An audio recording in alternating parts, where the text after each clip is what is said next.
Hola, buenas tardes, querida tertulia, queridos amigos. Ya estamos otra vez aquí. Ayer fue el viernes, que era la cita. Pues la verdad es que por asuntos personales y cuestiones familiares que ya se armó aquí, entrar y salir de familia, en una palabra.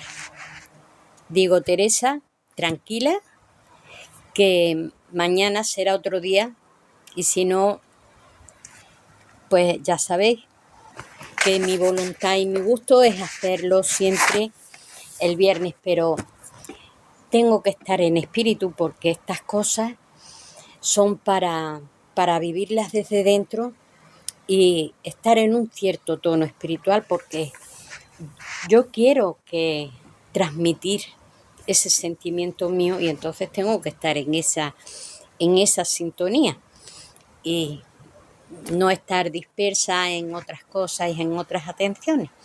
Bueno, mira, le voy a pedir al Espíritu Santo, a nuestro Padre y a nuestro Señor Jesucristo, mi esposo, que guíe la comunicación y las anécdotas y las cosas que al hilo de ellas van a surgir y que yo os comento siempre, que no es solamente una simple lectura. Y bueno, Señor, muchas gracias porque yo sé que me vas a ayudar a mí y también muy importante, tan importante como esto, es que va a llegar a sus corazones y la pasión por la aventura de descubrir al íntimo ya está encendida y cada vez ese fuego se va a mantener más vivo. Bueno, aquí viene lo suyo. Muchas veces me encuentro que no necesito las gafas y otras veces pues me hace falta. Cosa. Que el amor, luz, bien y paz estén con tu espíritu. Este encabezamiento siempre lo he dicho, pero no me canso de repetirlo. Es una regla y una guía de vida. Muy importante, pero en los tiempos que a nosotros nos tocan vivir, más importantes todavía. Así que lo tengamos en cuenta. En primer lugar, el amor. La luz es la sabiduría, el discernimiento, el conocimiento. El bien es la buena voluntad.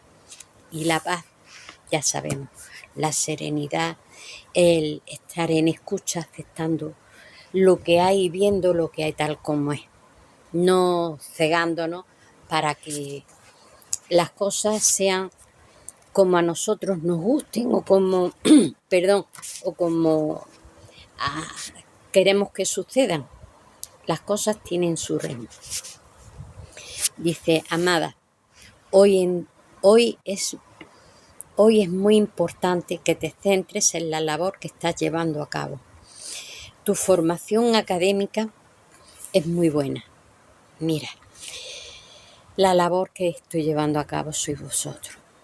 Sois vosotros, es la oración, en la investigación y el estudio. Y es muy importante que eso sea lo prioritario en mi actividad, independientemente de la actividad familiar, que esa hay que llevarla.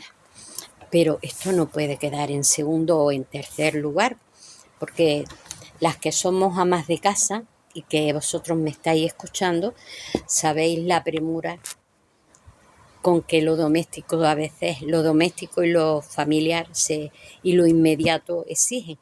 Pues no, aquí tengo yo una llamada de donde se pone y se aclara este concepto que vale para mí y vale para todos vosotros y vosotras las que estéis y ya tengáis el gusanillo de la búsqueda del íntimo. Dice,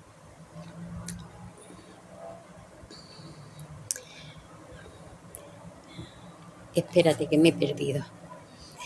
La has llevado adelante de forma autodidacta e intuitiva, pero ello no significa que estés a un nivel inferior de la formación académica oficial, porque yo llevo muchos años que el Señor me dijo, ponte a estudiar filosofía. Y después me puse yo a estudiar filosofía y ahora estudia esto y entonces me di cuenta de que me puso a estudiar los textos de filosofía, pero en la ontología, porque la filosofía tiene muchas ramas, la filosofía social, la filosofía existencialista, en fin, hay muchas ramas, como vosotros sabéis, pero es la ontología donde se llega, y quería que yo descubriese primero a través de la reflexión y de la razón, y después que fuera descubriendo en mis sentimientos la unidad que todos somos. Y es verdad que dice que mi formación académica no es inferior, aunque sea yo autodidacta entre comillas, porque el Señor siempre me ha ido guiando. Ahora apunte a leer esto, ahora apunte a aquello y tal. Porque yo recuerdo que una vez en el trabajo tuve a un paciente que era alumno, estaba estudiando filosofía y estaba pendiente de hacerle el examen de filosofía, pero estaba ingresado. Y yo, bueno, pues mira, a mí me gusta mucho la filosofía y yo la leo así, por libre. Yo voy de por libre conmigo misma. ¿De qué te tienes que examinar? Porque lo mismo de camino que te estoy curando y que te estoy preparando las cosas, pues te podemos hablar de filosofía, de los temas que puedas preparar. Y mira tú por dónde era la filosofía monista hindú. Entonces le estuve hablando de los pensadores, los grandes, Sankara, Gaudapada, y cuáles eran las líneas de actuación, cómo lo veían. Le estuve hablando del sentimiento místico religioso y que la religión hinduista, eso es un dicho entre nosotros a nivel desde Occidente, porque que encerramos el gran mosaico de aquella espiritualidad, pero que tiene muchas vertientes y que tienen sus propias escuelas, y aunque todo, porque la alta espiritualidad está basada siempre en lo mismo, en el amor, la reverencia a Dios, al ser, al uno, al Padre, el Padre absoluto, ya de yo soy el que soy, y el amor a los demás, y el amor y el respeto a uno mismo.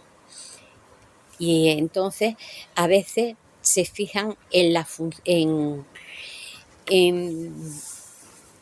gente, por ejemplo, la gente que se tiene su sensibilidad y se ha centrado en esa religión, que ese religar, ese volver, ese unirse hacia el Dios creador, y el creador y el exterminador o el destructor, porque es todo un proceso de renovación constante, pero para renovarse hay un proceso de destrucción que a la vez genera un proceso de regeneración, ese Shiva.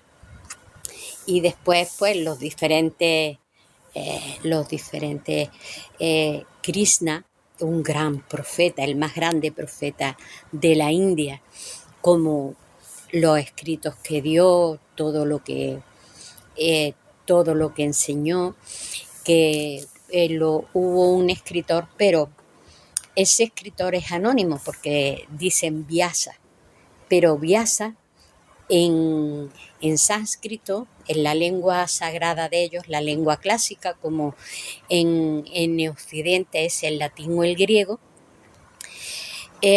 allí es el sánscrito, que dicho sea de paso es la lengua madre de todas las lenguas de Europa. Se dice la raíz de todas las lenguas indoeuropeas, de la India y de Europa.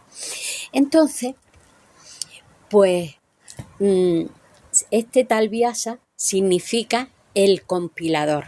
Entonces él se dedicó a compilar y a recoger por escrito toda una espiritualidad y un acervo de poesía, de cultura, de reflexión y de sabiduría que el pueblo y que las castas de los brahmanes, que son los grandes intelectuales y los estudiosos de ellos, digamos, como si fueran los doctores de la ley, los entendidos, ¿no?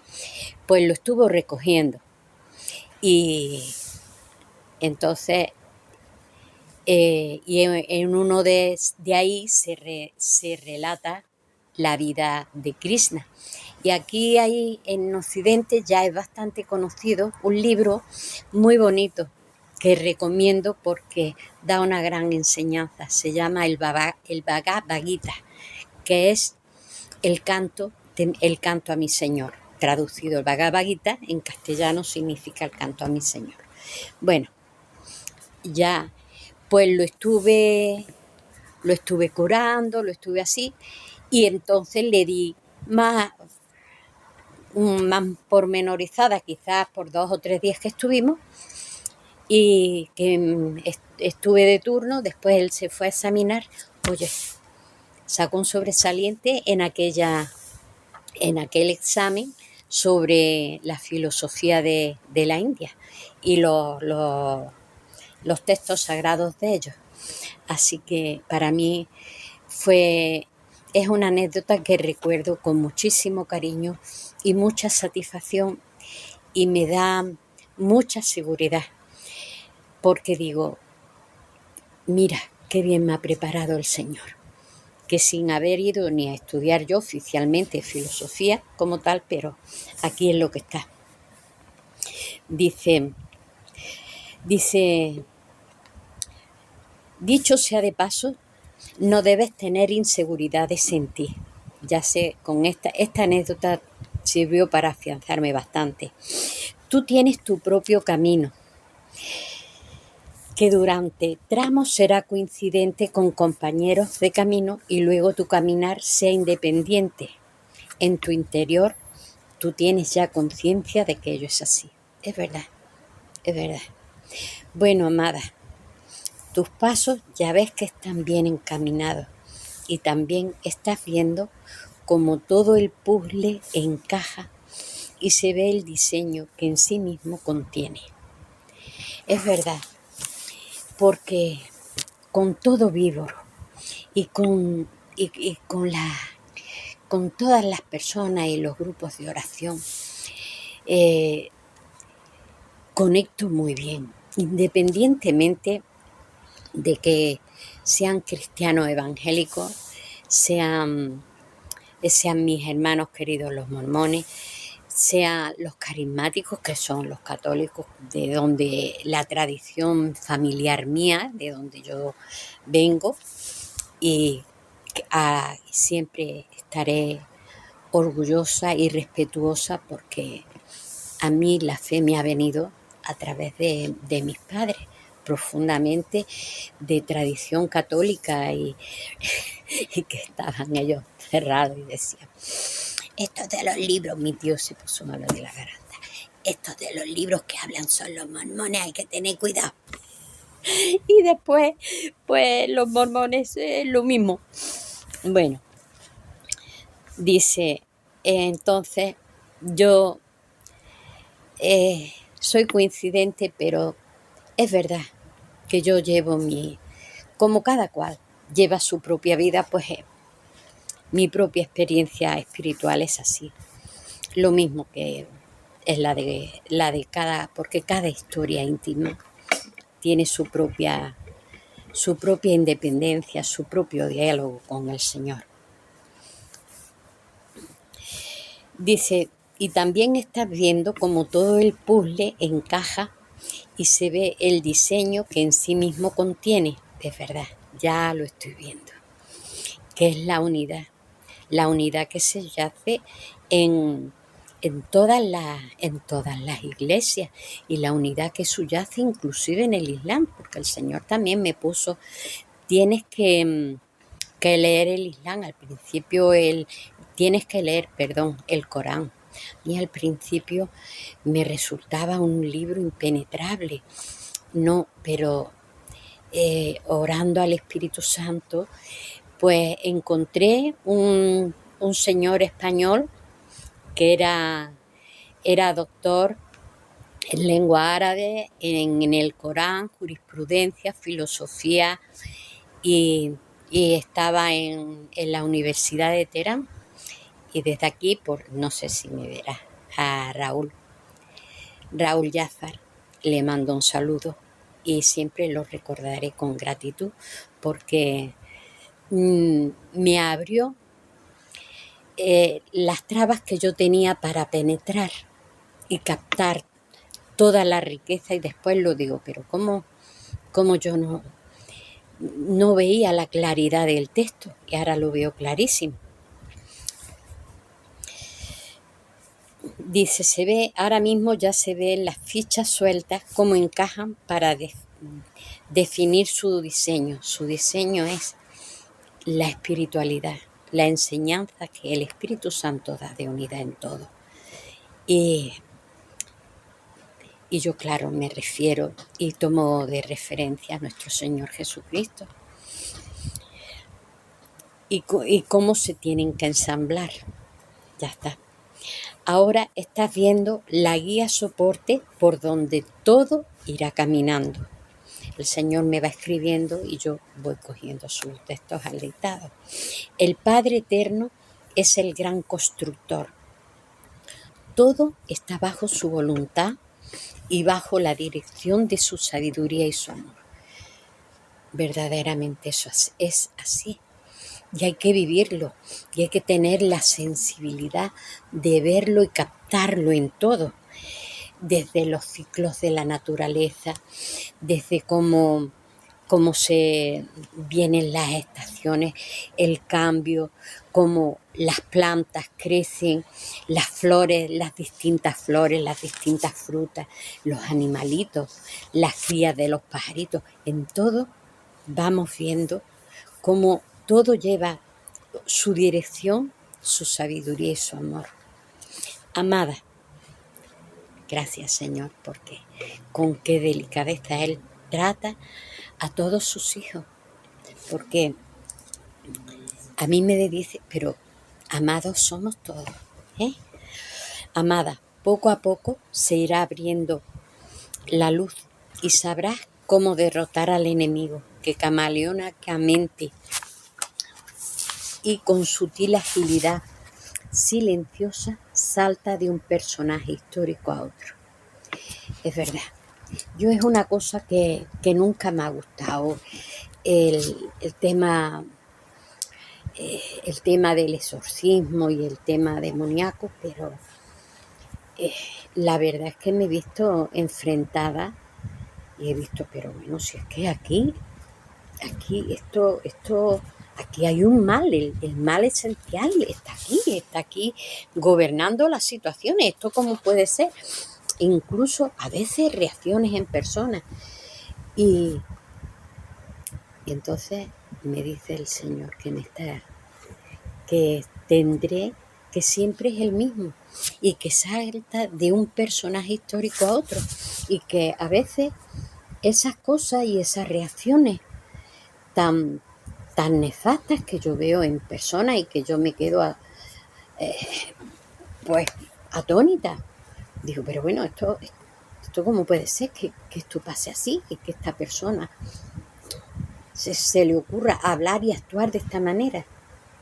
Pero es que quien actúa es el otro. Y entonces, ¿cómo me está educando para que sepa luchar y arrinconarlo? Y eso es muy importante que lo sepamos hacer todos, porque en el tiempo que Jesús estuvo aquí andando entre nosotros, él, él expulsaba a los demonios y expulsaba a, a- a espíritus inmundos, y todo eso lo hacía. Después, con el desarrollo de la ciencia, se ha dicho, es que estos son procesos epilépticos que tal. Sí, ciertamente la medicina ha avanzado, la ciencia ha avanzado, pero también hay procesos de que tienen una naturaleza inteligente y espiritual. Y entonces no hay que dejarse, como yo, que yo estaba totalmente convencida de esta idea, que yo era así de racionalista como consecuencia de, a lo mejor como consecuencia de mi profesión, pero es verdad, ¿eh? Dice, este mal, esta identidad que ya identifico rápidamente, además le noto una mirada especial y un reto especial que no es el de la persona, sino que es otra persona la que está ahí retándome y la que sin venir a cuentos se desmandan las situaciones y entonces tiene esa persona otra mirada. Y después, al cabo de los días o tiempo, voy a sacar el tema para aclarar las cosas, y el personaje histórico, que es decir, las personas concretas en sí, no saben de qué le hablo. Y entonces, bueno, nada, déjalo, no. ¿Será que tú sabes que soy despistada y lo dejo pasar? Y yo lo que me di cuenta es que ellas no saben nada.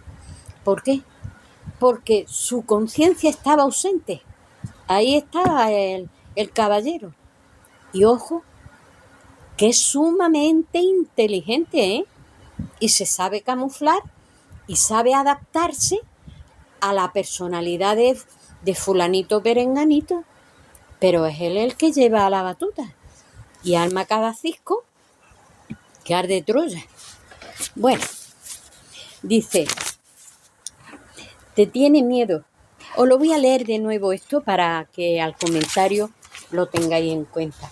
Amada, poco a poco se te irá abriendo la luz y sabrás cómo derrotar al enemigo, que camaleónicamente y con sutil agilidad, una agilidad silenciosa porque lo hace sin alaraca y sin llamar la atención. Salta de un personaje histórico a otro, salta de una persona a otra, pero siempre es el mismo, aunque actúe con estrategias diferentes en cada uno, pero la meta está puesta en ti, está luchando contra mí, en derrocarte, en esclavizarte y en ponerte bajo prisión. Esto no significa que necesariamente haya que ir a la cárcel, pero hay muchas formas de alienar y de dejar cautiva a una persona, desde la emoción a la mente hasta incluso la capacidad de discernir, ¿eh? Y él lo sabe muy bien porque es muy inteligente. Es un grave error no valorar al rival que tenemos enfrente. Hay que conocerlo y conocer toda su grandeza, entre comillas, aunque sean miserables. Eso lo digo porque me lo estoy aplicando yo a mí misma. Dice, te tiene miedo, sabe que puede tumbarte y también sabe que siempre te levantas más fuerte, más sagaz, más sabia. Ya cada vez, ¿verdad? Lo detecto antes. Él ya sabe que tú detectas sus saltos y sus estrategias. El opositor se siente aún fuerte porque él sabe que tú desconoces aún cómo expulsarlo y cómo hacer frente. Porque lo peor es entrar en su juego, en sus discusiones, porque eso es la historia de la buena pipa, entrar en su terreno y de perdido al río. De manera que él está usando una vieja técnica, acoso y derribo. Pues sí, la verdad que está clavado. Acoso sí, pero derribo no. Él es similar a un sparring en el boxeo. Es decir, que él está puesto aquí en mi vida y en mis circunstancias. Está puesto por el Padre. Y está sirviendo al Padre. Con todo este guinario que yo pasé y también estoy pasando. Y bueno, ya son otros López, porque ya sé ir toreando un poco, pero tengo que llevar el toro a mi terreno y darle la puntilla. Dice que el sparring que te golpea, te tumba de momento y te levantas cada vez más sabia para la batalla, más entrenada, más fuerte. Y no estás derrotada, ni de niña pudo contigo. Es verdad, esto es verdad. Ahora estás escalando la cumbre que se acerca a la cima. La cumbre y la cima es descubrir e identificarnos con el íntimo, que el íntimo absorba toda nuestra personalidad, siendo nosotras, siguiendo siendo nosotras mismas, pero totalmente impregnadas de su voluntad desde el fondo de nosotros mismos, no como quien actúa y tiene una personalidad, sino que así se haga. Él no ha podido impedir que estés en el lugar de excelencia donde te encuentras. Debe de ser que en la situación en que ahora me encuentro, por lo que se ve, es un lugar de excelencia. Cuando él lo dice, debe de ser así frente a tanta gente que cándidamente e ignorantemente todavía no han caído en la cuenta y se encuentran en lo alto de un guindo como yo me encontraba, como me encontré. Tú tienes seguridad para debatir, dice en el lugar donde te encuentras. Dice, este es un lugar de excelencia donde tú tienes seguridad para debatir con las eminencias más prevalentes. Esto tiene que ver con toda la preparación que tengo a través de más de 20 años que llevo yo por fe y obediencia estudiando filosofía y estudiando todo lo que el Padre me ha puesto en el camino. A las eminencias más prevalentes. Es verdad que he oído yo charlas de personas y cuánto me enriquecen y digo, Tate, esto que está diciendo yo lo matizo de otra manera, es así. Entonces veo que son ciertas. Dice, tú te enriquecerás con ellas y ellas también serán iluminadas por ti. Que esto me lo diga el Padre es para mí, me reafirma y me da más seguridad. Aunque yo ya también, por propio sentido común, la estoy echando, esa seguridad en mí misma, en mis conocimientos, en saber, porque soy conocedora de las fuentes. Dice, tú, amada, desconoces la trascendencia que tus palabras van a tener. Esto ya está hablando de cara a un futuro y más cosas que el Señor piensa, porque el Señor siempre tiene un plan con todo. El mío es este y el de otra persona es otra. Pero todos igualmente importantes. Igualmente importantes. La humildad no hay que perderla. Pero eso no significa de que uno no valore y agradezca el camino que el Señor me ha dado. Dice, tú, amada, desconoces la trascendencia de tus palabras, que tus palabras van a tener. Eres fuerte como Rispa y tan indomable como ella. Yo cuando conocí la historia de Rispa me llegó al alma. Y dije yo, Dios mío, ¿cómo es posible? ¿Cómo es posible que pudiera pasar esto? Pues Rispa era una esposa, pero era concubina del rey Saúl. Y el rey Saúl había tenido muchos enemigos, aparte el hombre tuvo una cierta enfermedad mental y tuvo muchas guerras y se creó bastantes enemigos. Entonces, cuando David cogió el trono, pues para hacer un pacto de paz, que no verse arrasados por los enemigos que odiaban a muerte a Saúl, pues le exigieron que tenía que matar a todos los descendientes de Saúl, a todos los hijos, los nietos, todo quien llevara sangre por línea directa de Saúl tenía que morir. Entonces, Saúl, fijaros que los hijos o los nietos, ¿qué culpa tienen de la política del padre? Y él, pues para evitar la guerra, consintió, entró por uvas. Y entonces a todas las esposas de Saúl, que eran unas pocas, les quitó los hijos y los mandó y los ejecutó delante y a la vista de estos enemigos, que ahora mismo no me acuerdo yo. Mirarlo en el libro de los Reyes, es donde ahí está, viene toda la historia hecha. Y entonces fueron colgados. Y aquello era una muerte de lo más ignominiosa y de lo más vergonzante. Pero no solamente quedaba la cosa ahí, sino que no se les podía dar sepultura. Y estaban todos los cadáveres de todas aquellas criaturas inocentes que hay que ponerse en el momento en que las madres se despedían de sus hijos para que los fueran a ahorcar y quedar allí ahorcados, colgando, y que se los comieran los animales salvajes. Qué cosas más terribles.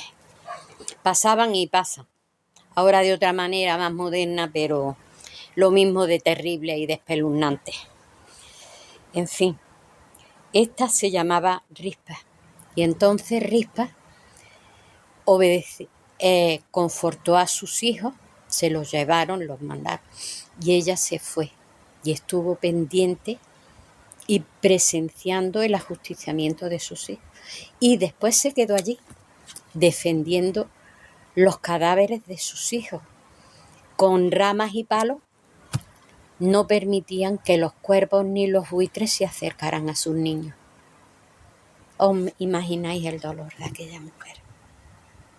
Que había perdido el marido, que además ya el marido era considerado un enemigo, que no era marido, sino que ella era una esposa de segunda o tercera categoría, yo qué sé, algo así. Y sus hijos estaban allí ya sin vida. Y ella defendiendo a sus hijos, defendiendo a sus hijos. ¿Sabéis cuánto tiempo estuvo así? 6 meses, donde no iba al pueblo y donde la gente le daba pena de ella y le llevaba de comer. Y le llevaban a lo mejor palos y leña para que hiciera fogata y ella defendiendo los cadáveres. Y que no vuelvo y no vuelvo y no vuelvo hasta que a mis hijos no se entierren con dignidad. Y mientras tanto hubo una sequía espantosa. Había una sequía espantosa. Y al final, Rispa, con su tenacidad, defendiendo y sin pedir ayuda a nadie, sino ella allí defendiendo lo que quedaba, la descomposición de sus flores,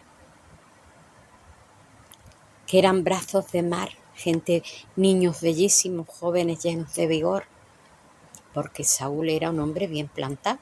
Lo mismo que David, era menudito y pequeñito, y aunque era también muy guapo, era rubito y era bello, pero Saúl era un jaquetón, y ella estaba allí.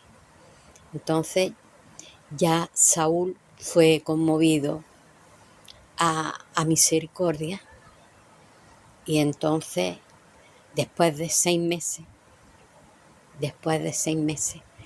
independientemente de lo que pensara el enemigo, fue y dio sepultura, digna sepultura, a todos los que estaban allí colgados, que era toda su descendencia.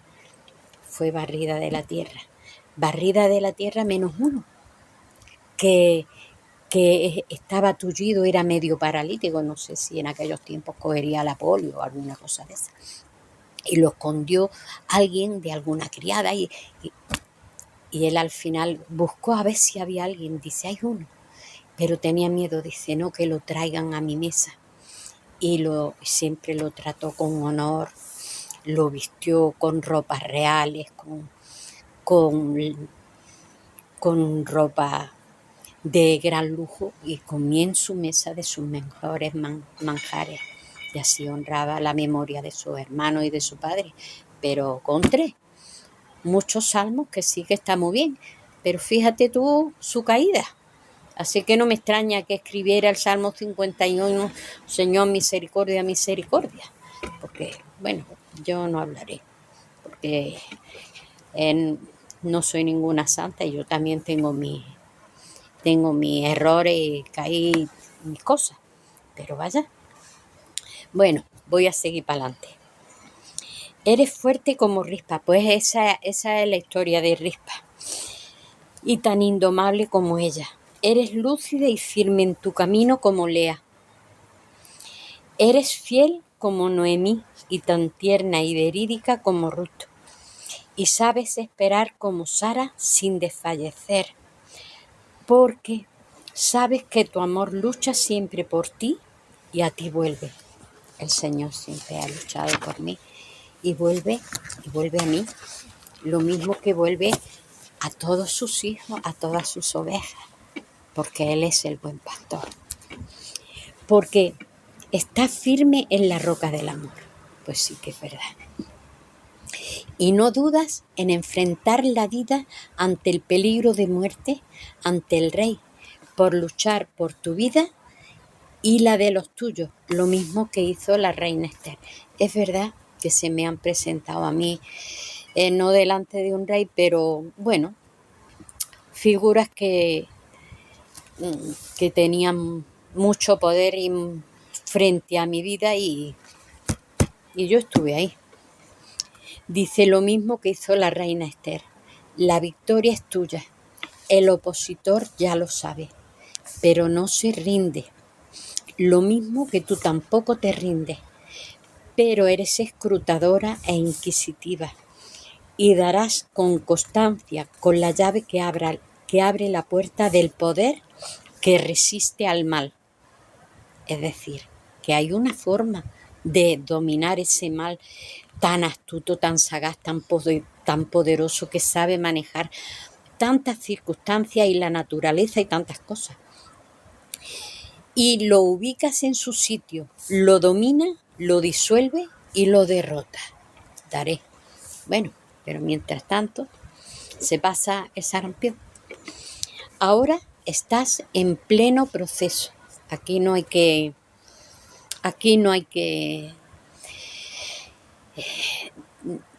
desanimarse, sino seguir para adelante. Dice, la clave, aquí tenemos la clave.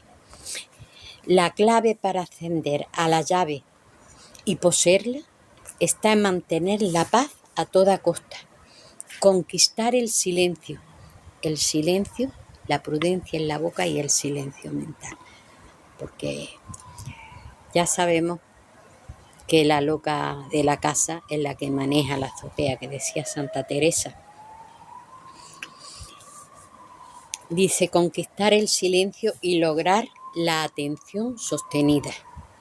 Esto es todo un hábito, porque lo mismo que ha estado el hábito de la dispersión y del ruido, pues también está el hábito del silencio y de la atención sostenida.